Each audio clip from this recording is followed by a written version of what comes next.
There were little tea rooms where you went and bought the belt. Even your vegetables came to you. You had, during the week, 3 times or 4 times, the vehicle will come, all the fruit and vegetables. So supermarkets were not something that South Africa was accustomed to.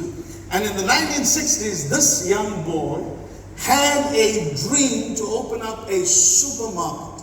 His dream was to have one shop that has everything. The bread, the milk, the fruit, the meat, the groceries, everything in one. So he joins a little store called Checkers. They just had one store in Cape Town. He joins Checkers, where his father sends him to join Checkers. And in Checkers, he begins to work, greeting the people, learning about customers, and slowly grows Checkers from one store. Raymond grows it from 1 to 65 national stores. The man's name, Ackerman. Checkers at that time was run by a board of directors. And during the time of the 60s and the 70s, you had Checkers, Spar that was still coming up, and another huge retailer called OK Bazaar. Yes. They were big. They all sat down and they decided to fix the prices in the country. Mr. Ackerman, this young man, was part of the meeting. They were going to do something called price fixing. Are you here? Amen. 3 of the biggest retailers in South Africa were planning to fix the prices and control the supermarket industry in South Africa. Ackerman in the meeting said, I don't agree with that, that's wrong. The next day, they fined him.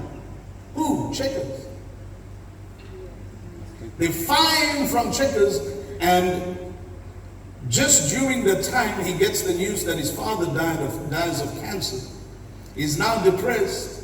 The company he helped build, Checkers, fired him. Yeah. Are you here? Because he's not towing the line. Are you here, saints? Yeah. Well, he goes out, and there was a little store that someone opened called Pick and Pay, and they didn't know what they were doing in Pick and Pay. It was one store, and that store was financially going into bankruptcy. And when they heard Raymond Ackerman was fired from Checkers, the owner of the Pick and Pay said, listen, Mr. Ackerman, make me an offer, buy Pick and Pay. It's just this one store. I'm out. I'm going to come out of this business. I can't see a future in South Africa for the supermarket industry. So Raymond makes them a ridiculous offer and buys Pick and Pay. The rest is history. Yeah. Amen. The rest is history.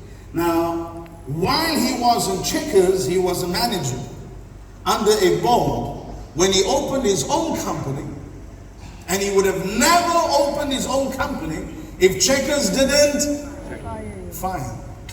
They fired him, and he opened up Checkers, and later on he opened up something called the Ackerman Clothing Store. Yeah. How many of you heard of Ackerman's Clothing? Amen. Ackerman's Clothing belongs to, he passed on this year at 93, in August of this year. He was one of South Africa's entrepreneurs, rejected from one company that he built. When they rejected him and said no to him and fired him, as depressed as he was, as hopeless as he felt, that rejection led him into his plan for his life. And by the way, Raymond Ackerman is a Jew, a seed of Abraham. Amen. Annually, the Ackermans release a Jewish calendar. Those of you that are part of the mailing list will receive your Jewish calendar, would have received it in October, during the Jewish New Year, like we have. Are you here, saints? What do you do when people say no?